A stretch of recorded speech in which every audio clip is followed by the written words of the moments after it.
BC సంక్షేమ సంఘం జాతీయ అధ్యక్షులు. ఈరోజు బీసీ సంఘాల ఆధ్వర్యంలో పిసిసి అధ్యక్షులు గౌరవనీయులు బొమ్మ మహేష్ కుమార్ గౌడ్ గారిని బీసీ కుల సంఘాలు అదేవిధంగా బీసీ సంఘాల సంయుక్త ఆధ్వర్యంలో వారిని కలిసి సత్కరించడం జరిగింది. ప్రధానంగా ఈరోజు వారిని అభినందించడానికి ప్రధాన కారణం, ఇటీవల పిసిసి అధ్యక్షుడిగా బాధ్యతలు చేపట్టిన తర్వాత మెజార్టీ ప్రజలైనటువంటి బీసీల కోసం వారు శక్తివంచన లేకుండా కృషి చేస్తున్నారు.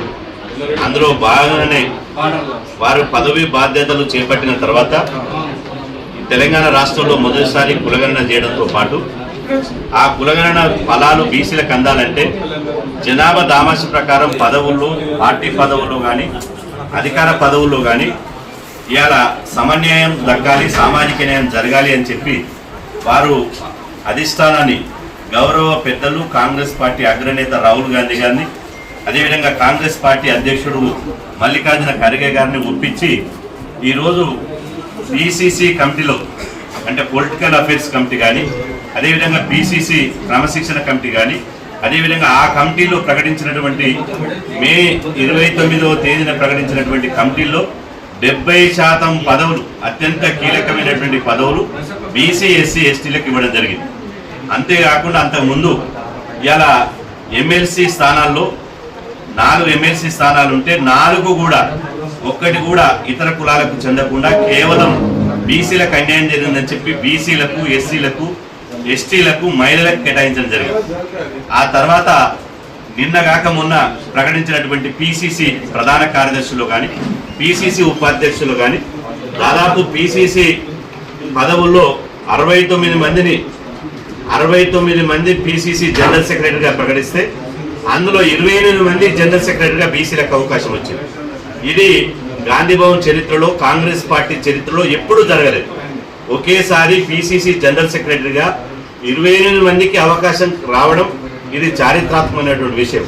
అదేవిధంగా పిసిసి ఉపాధ్యక్షుల్లో ఇలా దాదాపు 70% ఉపాధ్యక్షులు ఎస్సీ, ఎస్టీ, బీసీ మైనార్టీలకే ఇలా రావడం జరిగింది.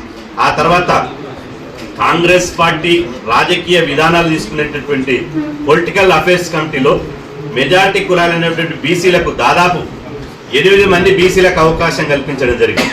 ఇది ఎప్పుడు కూడా జరగలే. అంటే స్వతహాగా ఒక పార్టీ అన్నప్పుడు ఇట్లాంటి సోషల్ ఇంజనీరింగ్ ఏ పార్టీ చేయలేదు.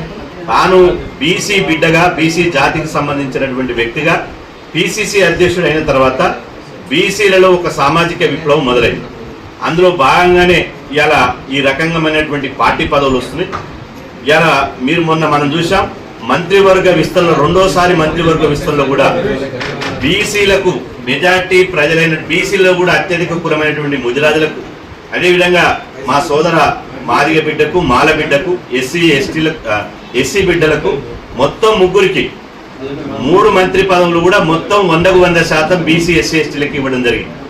సామాజిక న్యాయం అనేది కేవలం మాటలే కాదు, చేతల రూపంలో చూపిస్తున్నటువంటి చరిత్ర కాంగ్రెస్ పార్టీకి ఉంది. ముఖ్యంగా ఈ సందర్భంగా మంత్రి పదవుల్లో కానీ, ఎమ్మెల్సీ పదవుల్లో కానీ, పొలిటికల్ పార్టీ పదవుల్లో కానీ, జనరల్ సెక్రటరీ, వైస్ ప్రెసిడెంట్లో కానీ, పొలిటికల్ అఫైర్స్లో కానీ, ఉదాహరణకు అతి చిన్న వయస్కుడైనటువంటి పొలిటికల్ అఫైర్స్ కమిటీలో మా బీసీ బిడ్డ బాల్కొండ మాజీ ఎమ్మెల్యే ఇలా ఈరావత్ అనిల్ అన్న గారికి స్థానం దక్కింది.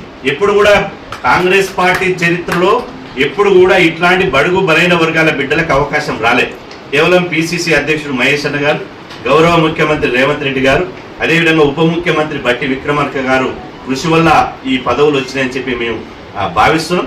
ఇందుకు ఇలా కరాఖండిగా ఒక జాతీయ పార్టీ దేశవ్యాప్తంగా కులగణన జరగాలని చెప్పింది. తెలంగాణ రాష్ట్రంలో కులగణన చేసింది. ఆ తర్వాత కులగణన జరిగి ఎవరి వాటా వాళ్ళకే దక్కాలన్నటువంటి రాహుల్ గాంధీ నినాదం ఇప్పుడు అమలు జరుగుతుంది. అందుకు రాహుల్ గాంధీ గారికి, మల్లికార్జున ఖర్గే గారికి మేము ప్రత్యేకంగా ధన్యవాదాలు తెలుపుకుంటూ ఇవాళ ఇదే సమయంలో ముఖ్యమంత్రి రేవంత్ రెడ్డి గారు విజ్ఞప్తి చేస్తున్నారు. మీరు ఇంత సామాజిక న్యాయం చేస్తున్నారు, దీనికి మేము అభినందన తెలియజేస్తున్నాం ముఖ్యమంత్రి గారికి. సమాచార కమిషన్లో బీసీలు లేరు, సమాచార కమిషన్లో బీసీలకు అవకాశం ఇవ్వాలి. ఆ తర్వాత మంత్రుల శాఖల్లో కూడా ఇవాళ ఒక చర్చ జరుగుతుంది, ప్రాధాన్యత శాఖలు ఇస్తలేని. కాబట్టి దయచేసి ముఖ్యమంత్రి గారు పిసిసి అధ్యక్షుడు మహేష్ అన్న గారి దృష్టి కూడా తీసుకుపోయాం. కాబట్టి మంత్రుల శాఖలో కూడా బీసీ ఎస్సీ ఎస్టీలకు ఇచ్చినప్పుడు ప్రాధాన్యత శాఖలు ఇవ్వాలని చెప్పి ఈ సందర్భంగా కోరుతున్నాం. ధన్యవాదాలు.